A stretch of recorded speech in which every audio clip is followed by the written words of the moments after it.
Hello future doctors, I am Mayank Raj, customer relationship manager eight study palace hub. आज के video में हम एक बहुत ही इंपॉर्टेंट और इंटरेस्टिंग टॉपिक को डिस्कस करेंगे कि अगर आप एमबीबीएस अब्रॉड से करने का सोच रहे हैं तो आप स्टडी पैलेस हब को ही क्यों चुनें। इंडिया में सैकड़ों हज़ारों कंसल्टेंसी है, हर छोटे बड़े शहर में एक ना एक कंसल्टेंसी आपको मिल ही जाएगा, हर गली नुक्कड़ पे मिल जाएगा। आजकल लगभग हर एक जगह एक एक कंसल्टेंसी है। तो आप स्टडी पैलेस हब को ही क्यों चुनें, बाकी को क्यों ना चुने, या स्टडी पैलेस सबको प्रेफर क्यों करें बाकियों के ऊपर। ये मेरा पॉइंट ऑफ व्यू है स्टडी पैलेस सबको लेके। अगर आप किसी और कंसल्टेंसी के थ्रू भी जाना चाह रहे हैं तो एक बार उनसे ये सवाल ज़रूर पूछें कि हम आपके कंसल्टेंसी को ही क्यों चुनें, क्योंकि आपका जो भी 6 साल आप रहोगे एमबीबीएस करोगे अब्रॉड से, तो कंसल्टेंसी एक मेजर रोल प्ले करता है आपके 6 साल में आपको सपोर्ट प्रोवाइड करने में और बाकी सब करने में। ऐसा नहीं कि बस एडमिशन करवाना है, हाँ हम यहाँ पर भी एडमिशन करवा देंगे, हम वहाँ पर भी एडमिशन करवा देंगे, इस चक्कर में मत पड़ो। उनसे स्पेसिफाई करो कि हम आपके ही कंसल्टेंसी को क्यों चुने।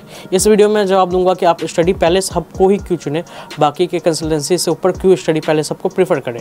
आप अपने कंसल्टेंसी से अगर पूछ लें, अगर आप किसी और कंसल्टेंसी में इंक्वायरी कर रहे हो तो उनसे भी एक बार पूछ लेना कि हम आपके कंसल्टेंसी को ही क्यों चुने। लेकिन मैं जवाब देने वाला हूँ कि आप स्टडी पैलेस हब को ही क्यों चुनो, बाकी को क्यों ना चुनो, या बाकी के ऊपर क्यों प्रेफर करो स्टडी पैलेस हब को। मूविंग टुवर्ड्स आवर टॉपिक, हम बात करते हैं स्टडी पैलेस हब कैसे डिफरेंशिएट करता है 100% ऑफ अदर कंसल्टेंसी जो कि इंडिया में काम करते हैं for the purpose of MBBS abroad. तो इस टॉपिक को बढ़ने से पहले हम पिलर की तरफ देखते हैं। स्टडी पैलेस हब का पिलर फाउंडेशन किसने किया है, क्योंकि अगर फाउंडेशन मजबूत होता है किसी भी कंपनी का, किसी भी घर का, तो घर ऑटोमेटिक स्ट्रांग होता है। ये बात बेसिक है, ये बात सबको पता है। स्टडी पैलेस सब कोई ऐसा वैसा कंपनी नहीं है कि कोई भी आके खोल दिया हो, कोई भी MBA किया हुआ बंदा या फिर कोई भी इंजीनियर आके खोल दिया हो, नहीं। स्टडी पैलेस सबका फाउंडेशन ही बताता है। स्टडी पैलेस सबका फाउंडेशन ग्रुप ऑफ डॉक्टर्स मिलके ही की है। स्टडी पैलेस सब कंपनी फॉर्म ही हुआ है ग्रुप ऑफ डॉक्टर के इनिशिएटिव से, with the aim of doctors making doctors. हमारे एम में ही नज़र आता है सारा चीज़ कि डॉक्टर ही डॉक्टर बना रहे हैं, मीन्स डॉक्टर्स मेकिंग डॉक्टर्स। हमारे जितने भी काउंसलिंग सेंटर्स हैं ऑल ओवर इंडिया में, हमारे अभी तक 25 काउंसलिंग सेंटर्स हैं। आप हमारी वेबसाइट पे हर एक काउंसलिंग सेंटर का एड्रेस देख सकते हो और विजिट भी कर सकते हो कोई भी काउंसलिंग सेंटर। और आप एक चीज़ और देख सकते हो कि हमारे मैक्सिमम काउंसलिंग सेंटर पे एक डॉक्टर ही ऑपरेट करते हैं, मीन्स एक डॉक्टर ही हमारे ब्रांच हेड होते हैं। इसका फ़ायदा क्या है, आप पूछोगे इसका फ़ायदा क्या है कि डॉक्टर ही काउंसलिंग करते, इसका सर फ़ायदा कुछ होगा, कुछ नुकसान होगा, मतलब कि ये कैसे अलग होगा, ये क्वेश्चन आपके दिमाग में आएगा। मैं इसका जवाब देता हूँ। देखो, आप एमबीबीएस अब्रॉड करने के लिए इंटरेस्टेड हो तभी आप स्टडी पैलेस हब को देखे हो या फिर किसी और कंसल्टेंसी को देख रहे हो, ठीक है। लेकिन स्टडी पैलेस हब में डॉक्टर ही काउंसलिंग करते, इसका फ़ायदा ये है कि आप जो 6 साल जीने वाले हो अपने लाइफ का 6 साल एमबीबीएस अब्रॉड करने वाले हो, वो स्टडी पैलेस हब के डॉक्टर्स की टीम ऑलरेडी कर चुकी है।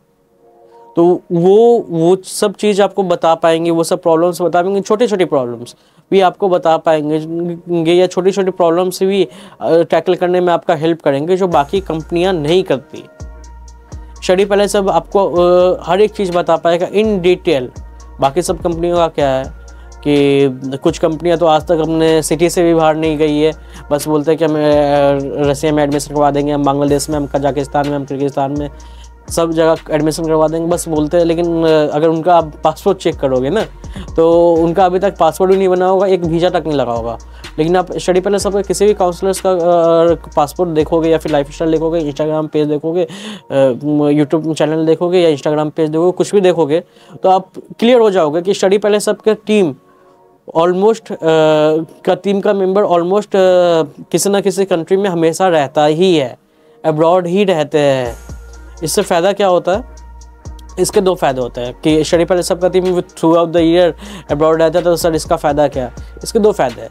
पहली चीज़ कि हम बच्चों के लिए और भी ज़्यादा सुधार करते रहते हैं दे वही दे। ऐसा नहीं है कि एडमिशन के टाइम पे बोल दिए कि हाँ हम ये फैसिलिटी प्रोवाइड करेंगे, हम ये करेंगे, उसके बाद एडमिशन होने के बाद हम आपके है कौन करते हैं। बहुत लोग करते हैं, आप रिव्यू और बाकी सब कुछ देख सकते हो बहुत लोगों का, या फिर आप थोड़ा स्टूडेंट से बात करोगे तो पता चल जाएगा।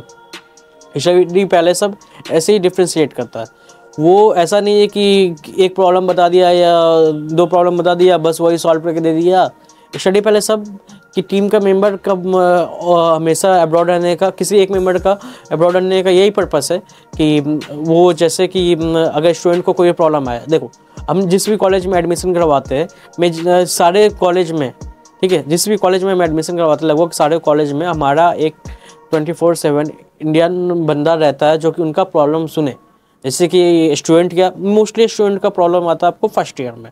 तो स्टूडेंट क्या, उसको थोड़ा बहुत लैंग्वेज बैरियर होता है कि जैसे ग्रोसरी शॉपिंग या फिर जैकेट लेना है या फिर कुछ भी चीज़ का शॉपिंग करना है या फिर मार्केट के बारे में पता नहीं है कि भैया चीप सस्ता सामान कहाँ मिलेगा इस सिटी में। जैसे मॉल में जाएंगे तो मॉल में तो पता ही है कि थोड़ा महंगा मिलता है, चाहे इंडिया का मॉल हो कहीं का ही मॉल हो, तो भैया सस्ता में कहाँ मिल जाएगा, क्योंकि ये सब पूछने के लिए ये, या फिर जैसे कुछ भी प्रॉब्लम आ रहा है उसके लिए एक 24/7 एक इंडियन बंदा हमारा हर यूनिवर्सिटी में रहता है। अगर मान लो कि एक और आपके दिमाग में आएगा कि इंसानी है, अगर मान लो कि वो ठीक से रिस्पॉन्स नहीं करता तो फिर क्या। तो इसी के लिए हमारा एक जो हायर मैनेजमेंट है एक कोई ना कोई हमेशा वहाँ पे रहते हैं। जैसे कि काफ़ी टाइम डॉक्टर राकेश रह के आए, उसके बाद डॉक्टर शुभम गए थे, फिर ऐसे ही करके मतलब कि साइकिल हमेशा कंटिन्यू करते रहता है, चलते रहता है। हमेशा हमारा कोई ना कोई बंदा वहाँ पे रहता ही है। कुछ लगभग 1-1.5 महीने 2 महीने के लिए डॉक्टर गणेश भी थे, लास्ट ईयर का मैं बात कर रहा हूँ, 23-24 का बात कर रहा हूँ। फिर अभी रिसेंटली अगर आप देखोगे डॉक्टर शुभम, जिस दिन मैं रिकॉर्डिंग कर रहा हूँ, रिकॉर्डिंग डेट है आज 9 मई के दिन डॉक्टर शुभम भी करेंटली अवेलेबल है आपको रसिया में। तो अगर कोई भी प्रॉब्लम आता है, अगर आपके लिए जो एलोकेट हुआ है, मतलब कि जो आपके प्रॉब्लम सुनेगा, अगर वो आपके प्रॉब्लम को ठीक से टैकल नहीं कर रहा है, ध्यान नहीं दे रहा है, एंटरटेन नहीं कर रहा है, तो बस आप स्टडी पैलेस सब के हायर मैनेजमेंट को या फिर अपने ब्रांच हेड को एक बार मैसेज कर दो, वो डायरेक्ट मैसेज रेफर करते हैं जो भी हमारे बंदा रहता है आपको अब्रॉड में, फिर वो अपने हिसाब से देख लेते हैं। लेकिन ऐसा कंप्लेंट बहुत कम आता है, नहीं के बराबर आता है, नहीं आता है, लेकिन फिर भी एक होता है ना कि हर एक चीज़ में डिसिप्लिन बनाने के लिए, कंपनी में भी डिसिप्लिन बनाने के लिए एक हमेशा कोई ना कोई हायर मैनेजमेंट से रहता है बंदा, वहाँ पे हमेशा अवेलेबल अब्रॉड में रहता है हायर मैनेजमेंट से। लोअर मैनेजमेंट या फिर ये बोल सकते हैं कि जो हमारे सपोर्टिंग स्टाफ है वो तो हमेशा रहते ही है रसिया में लगभग हर कॉलेज में, और हायर मैनेजमेंट से भी एक बंदा हमेशा रसिया में अवेलेबल रहता ही है। आज का रिकॉर्डिंग डेट है 9 मई 2024, ठीक है। तो आप चेक कर सकते हो, डॉक्टर शुभम से बात भी कर सकते हो, वो भी काफ़ी टाइम के लिए रहने वाले भी है रसिया में, तो आप एक बार उनसे बात कर सकते हो कि सर आप कहाँ हो, या वीडियो कॉल भी कर सकते हो सिंपल। अभी तो वो काफ़ी टाइम रहने वाले रसिया में, तो आप बात कर सकते हो, या फिर कोई ना कोई हमेशा हमारे मैनेजमेंट से वहाँ पर रहता ही है। उसके अलावा एक और चीज़ है स्टडी पैलेस के बारे में जो कि डिफ्रेंशिएट करता है। अगर आप किसी छोटी कंसल्टेंसी के पास जाओगे तो वो आपको 6 ईयर तक सपोर्ट नहीं प्रोवाइड कर पाएगा। क्यों नहीं कर पाएगा मैं आपको बताता हूँ। उनके पास उतना मैनेजमेंट रिसोर्स ही नहीं है, उनके पास मैक्सिमम छोटी कंसल्टेंसी के पास या किसी और कंसल्टेंसी के पास ये चीज़ नहीं होता है कि आप उनसे अगर पूछोगे कि सर आप दिखाओ, आप जैसे कि आप बोले कि मेरे बच्चों को अब्रॉड में एडमिशन करवा दोगे, आप कितनी बार अब्रॉड गए हो, वो जवाब नहीं दे पाएंगे। इवन तो बहुत हो गया था पासपोर्ट भी नहीं बनाया था। ये डार्क साइड है थोड़ा सा इंडियन कंसल्टेंसी अब्रॉड सिस्टम में, थोड़ा सा डार्क साइड है, ठीक है।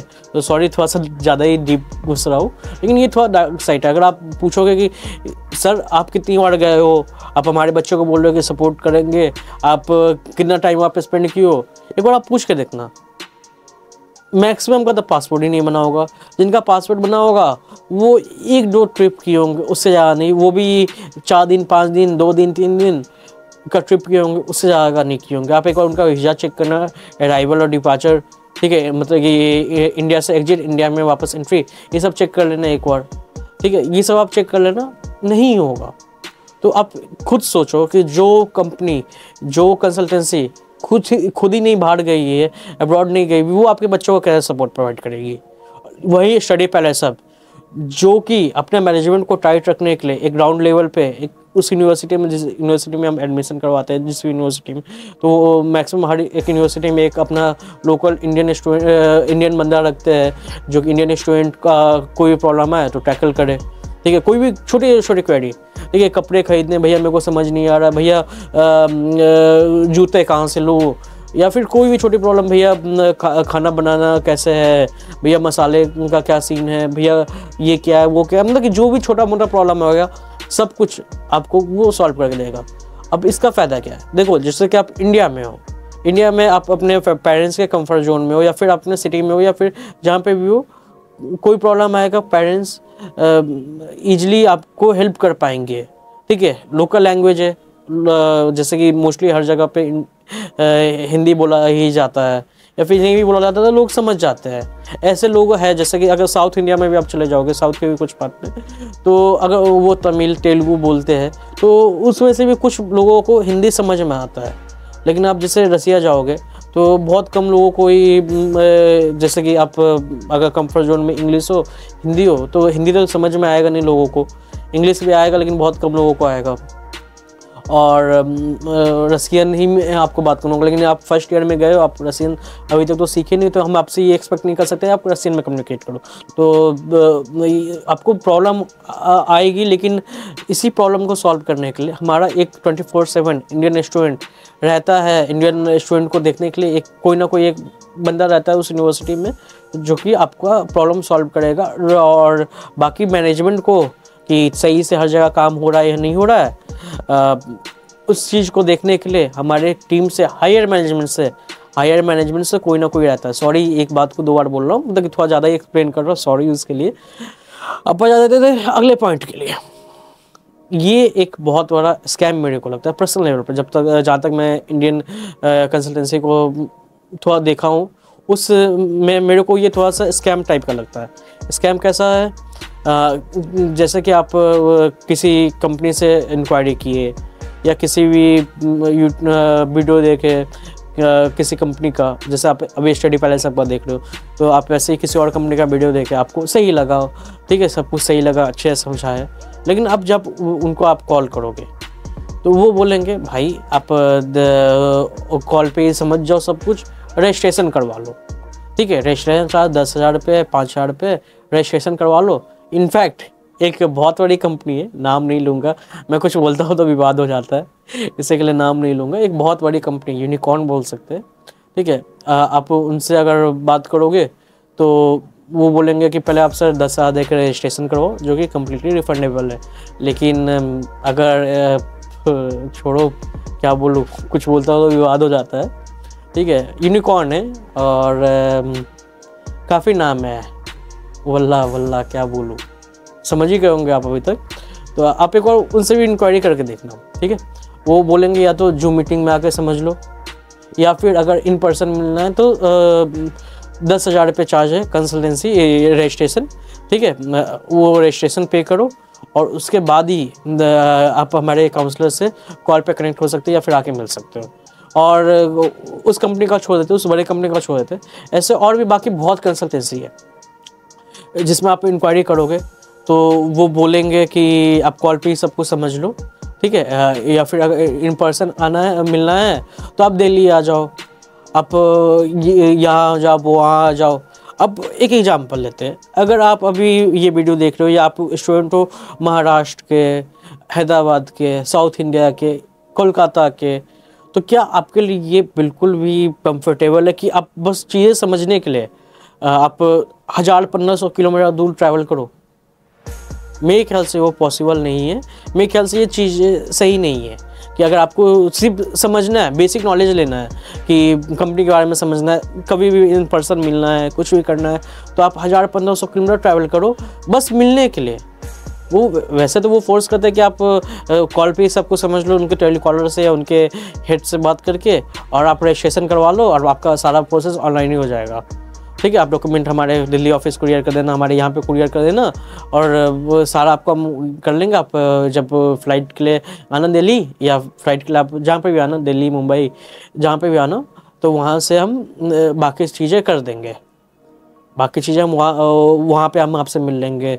बाकी सब ये नहीं होता है ना, मेरे ख्याल से सही नहीं है कि अगर आप इतना बड़ा डिसीजन ले रहे हो बच्चों को लेके और आपको मिलने के लिए 1500 किलोमीटर ट्रैवल करना पड़ रहा है, ये कंफर्टेबल नहीं। अगर मान लो कि बच्चे का करियर का सवाल है, मेरे को अच्छा लगा कोई एक XYZ कंपनी या एक XYZ कंपनी जिनका यूट्यूब चैनल है, खीरा जलजीरा जो भी है, तो मैं 1500 किलोमीटर ट्रैवल करूँ, ये मेरे ख्याल से सही नहीं है। अगर मान लो कि इन फ्यूचर अगर कुछ प्रॉब्लम आता है, कुछ भी प्रॉब्लम आता है, आप अगर मान लो कि मिलना ही है वापस जाने के बाद, स्टूडेंट्स के जाने के बाद वापस मिलना ही है, तो फिर क्या करें? मिलना ही है, पेरेंट्स को मिलना, या मान लो कोई प्रॉब्लम आ रहा है, ठीक है, तो ऑफिस विजिट करना है, या फिर कंपनी के जो एम्प्लॉई है वो कॉल ठीक से रिस्पॉन्स नहीं कर पा रहे हैं, तो मिलना है, तो क्या करें? तो क्या वापस आप अपना प्रॉब्लम सॉल्व करने के लिए 1500 किलोमीटर दूर जाओगे, 2000 किलोमीटर ट्रैवल करोगे, पूरा एक दिन का टाइम स्पेंड करोगे एक्स्ट्रा? कोई भी प्रॉब्लम हो, कुछ भी पर्टिकुलर रीजन, ऐसा नहीं हो बोल रहा हूँ कि प्रॉब्लम आएगा तो ही, जैसे कुछ भी रीजन हो, अगर आपको वापस मिलना है ब्रांच हेड से दूसरी कंपनीज के, तो आप 1500 किलोमीटर ट्रैवल करना चाहोगे? क्या आप बिना उनसे सहमत हुए 10,000 रुपये पे करने को तैयार हो? स्टडी पहले सब यहीं पे डिफर है बाकी कंपनी से। स्टडी पहले सबका लगभग हर एक स्टेट में ऑफिस है, ऑपरेशनल ऑफिस है, आप कभी भी वहाँ पे जा सकते हो, आप अपॉइंटमेंट बुक कर सकते हो हमारे टोल फ्री नंबर पे या हमारे लैंडलाइन नंबर पे कॉल करके आप कभी भी वहाँ पे जा सकते हो। हमारे इनफैक्ट हर एक ब्रांच हेड का नंबर हमारे वेबसाइट पे डिस्प्ले हो रहा है। आप वेबसाइट हमारे www.studypalace.com को थोड़ा सा इन डिटेल खोल के देखो, थोड़ा सा उसमें सब कुछ क्लियर हो रखा है, मतलब कि सारे ब्रांच हेड का नंबर, सारे ऑफिसर का नंबर, सब कुछ डिस्प्ले है। तो यहाँ पे स्टडी पहले सब ऐसे ही डिफर करती है कि अगर आपका कोई भी ब्रांच है, नियरेस्ट ब्रांच आपको 100-150 किलोमीटर के अंदर में ही मिल जाएगा मेरे ख्याल से पूरे इंडिया में, ठीक है। मैक्सिमम आपको 100 किलोमीटर ट्रैवल करना होगा, जो ट्रैवल करने में आपको बस 2 घंटे लगते हैं बाई कार। स्टडी पहले सब यहाँ पे भी डिफरेंशिएट करती है बाकी कंपनियों से। तो ओवरव्यू मैं कर देता हूँ कि स्टडी पहले सब कैसे डिफरेंशिएट करती है। पहला हमारा जो काउंसलर्स है, ओवरव्यू मैं दे रहा हूँ कि कैसे डिफरेंशिएट करती है। पहला हमारा जो काउंसलर्स है वो खुद एक MBBS डॉक्टर्स ही होते हैं, तो वो सब प्रॉब्लम ईजिली टैकल कर पाएंगे, ईजिली वो प्रॉब्लम जानते हैं जो आप अगले 6 साल में आप फेस करने वाले, तो वो उसका पहले से सॉल्यूशन करके रखते हैं। दूसरा, स्टडी पहले सबका हायर मैनेजमेंट हमेशा अब्रॉड में ही रहता है। हायर मैनेजमेंट से एक बंदा, मैं नहीं बोलूँगा पूरा हायर मैनेजमेंट, लेकिन उससे एक बंदा हमेशा अब्रॉड में ही रहता है। और तीसरा, ग्राउंड लेवल पे आपके कॉलेजेस में स्टडी पहले सबका एक बंदा जरूर रहेगा, इंडियन स्टूडेंट को संभालने के लिए एक इंडियन बंदा जरूर रहेगा, जो कि आपका सारा प्रॉब्लम कुछ आता है स्टार्टिंग में या फिर पूरा थ्रू आउट पूरा ईयर या पूरा कोर्स, वो हमेशा रहेगा। तो वो आपका प्रॉब्लम सुनेगा, सॉल्व करके देगा, कोई प्रॉब्लम हो, छोटा से छोटा, बड़ा से बड़ा, ठीक है। स्टडी पहले सब कभी भी ये डिमांड नहीं करता है कि इन पर्सन मिलना है तो 10,000 रुपये पहले दो, फिर इन पर्सन मिलेंगे, या जूम मीटिंग कर लो। स्टडी पहले सब ऐसा कभी नहीं बोलता है। स्टडी पहले सब हमेशा बोलता है कि सर आप हमारे नियरेस्ट ब्रांच पे जाओ, ठीक है, जो भी आप कंफर्टेबल हो वहाँ पे जाओ, वहाँ मिल के चाहिए समझो, प्रोस्पेक्टस देखो, सब कुछ समझो, उसके बाद ही एडमिशन लो। तो और एक और चीज़, जैसे बहुत सारी कंपनियां में आप जाओगे तो वो बोलेंगे कि ये कॉलेज में एडमिशन मत लो, उस कॉलेज में एडमिशन मत लो, ठीक है। स्टडी पहले सब इसे डिफरेंशिएट करता है। कैसे करता है, थोड़ा कंट्रोवर्शियल पार्ट है, लेकिन मैं बता रहा हूँ कैसे करता है। स्टडी पहले सब कभी नहीं बोलता है कि सर आप इस कॉलेज में एडमिशन मत लो, ठीक है। देखो, लेट्स सपोज हम रसिया का बात करते हैं। रसिया एक डेवलप्ड कंट्री है, ठीक है। पहला आपका पॉइंट, रसिया एक डेवलप्ड कंट्री है, तो उसका इंफ्रास्ट्रक्चर, उसका पढ़ाई का तरीका पता ही है कैसा होगा, ठीक है। दूसरा चीज़ कि लोग बोलते हैं कि ये कॉलेज ख़राब है, अच्छा है, नहीं। रसिया के जितने भी कॉलेज हैं सारे गवर्नमेंट ओन्ड ही है। हाँ, कुछ कॉलेज में छोटे छोटे प्रॉब्लम है, ठीक है, जो कि कॉलेज एडमिनिस्ट्रेशन नहीं सॉल्व कर रहा है, ठीक है, वो हम बताते हैं। लेकिन एक बात बताओ, जैसे कि आपकी पांचों आपकी उंगलियां डिफर है, वैसे ही छोटी छोटी प्रॉब्लम थोड़ा बहुत, कोई कॉलेज ज़्यादा अच्छा है, कोई कॉलेज उससे भी ज़्यादा अच्छा है, लेकिन सारी कॉलेजेज अच्छी है, ऐसा नहीं कि कोई भी ख़राब है। जैसे कि एक कॉलेज का एग्जांपल लेते हैं, ठीक है, काफ़ी पॉपुलर कॉलेज, नाम मैं नहीं लेना चाहूँगा अभी के लिए, ठीक है। उसमें एक उसका पढ़ाई भी काफ़ी अच्छा है, बेस्ट है, मेरे ख्याल से one of the best college है रसिया का। लेकिन उसमें एक प्रॉब्लम है कि वहाँ पे हॉस्टल फैसिलिटी अवेलेबल नहीं है। उसमें आप अगर हॉस्टल चाहिए भी होगा तो आपको सेकेंड ईयर के बाद ही अलॉट होगा, ठीक है। तो ऐसे ही करके जो भी होता है हम पहले क्लियर कर देते हैं स्टूडेंट को कि सर देखो इस कॉलेज में ये परेशानियाँ देखना पड़ सकता है। अगर आपको उसके बाद भी उस कॉलेज में जाना है तो हम ओपन है, वो कॉलेज में हमें एडमिशन करवा देंगे, लेकिन बाकी कंपनी में जाओगे तो क्योंकि उनका कॉन्ट्रैक्ट नहीं होता, उनका ऐसा रहता नहीं है कि हर कॉलेज में के साथ टाई अप हो या फिर डायरेक्ट टाई अप या इनडायरेक्ट टाई अप हो, तो वो करते क्या कि नहीं सर इस कॉलेज में मत करवाओ मत करवाओ मत करवाओ, उसके पीछे ही पड़ जाता है। आप उनसे पूछना कि जब सारी कॉलेजेज रशियन गवर्नमेंट ही ओन करती है, ठीक है, तो कैसे ख़राब हो सकता है। जैसे कि आप एक एग्जांपल लेते हैं कि आप मैं बेसिकली बिहार से, तो बिहार का एग्जांपल लेता हूँ। एम्स दिल्ली और एम्स पटना में डिफरेंस है या नहीं है, ठीक है, पटना में भी एम्स है, तो वैसे ही छोटा मोटा डिफरेंस होता है कि पढ़ाई का लेवल तो लगभग सब सेम ही होता है, प्रोफेसर ही पढ़ाते हैं, लेकिन फैसिलिटी हो गया, पेशेंट फ्लो हो गया, ये सब डिफर करता है, ठीक है। इसके अलावा पढ़ाई का लेवल हर जगह सेम है क्योंकि रशियन गवर्नमेंट की ओन करती है, लेकिन आप इन सब कंसल्टेंसी के पास जाओगे तो डायरेक्ट बोलेंगे नहीं नहीं करवाओ नहीं करवाओ नहीं करवाओ, उसी का रट लगा के रहेंगे और तो होता कितना क्यों, क्योंकि इनके पास रिसोर्सेज नहीं है, ये आपको हर जगह एडमिशन नहीं करवा सकती है। लेकिन वही स्टडी पहले सब आपको सारे पॉइंट्स बताएंगे कि क्या क्या अच्छा है, क्या है, क्या एक्चुअल सीन है, क्योंकि स्टडी पहले सब के जो भी मेंबर्स होते हैं वो हमेशा रसिया ही रहते हैं हायर मैनेजमेंट से, तो जितना एक्सपीरियंस स्टडी पहले सबके पास है उतना और किसी भी कंपनी के पास नहीं है, इंडिया के किसी भी कंसल्टेंसी के पास नहीं है। इसका एक सेकेंड वीडियो मैं बनाऊंगा, अभी मैं देख रहा हूँ कि लगभग 25 मिनट का वीडियो बन चुका है, थोड़ा कट लगेगा, तो इसका सेकेंड पार्ट में जल्दी बनाऊंगा बेस्ड ऑन रिस्पॉन्सेज और कमेंट्स। तो कमेंट करें और क्वेरी पूछे, हमारे टोल फ्री नंबर पे कॉल करें, हमारे लैंडलाइन पे कॉल करें, हमारे इंस्टाग्राम पे मैसेज करें, और कोई भी क्वेरी है आप डायरेक्ट DM कर सकते हो हमें। Thank you and bye.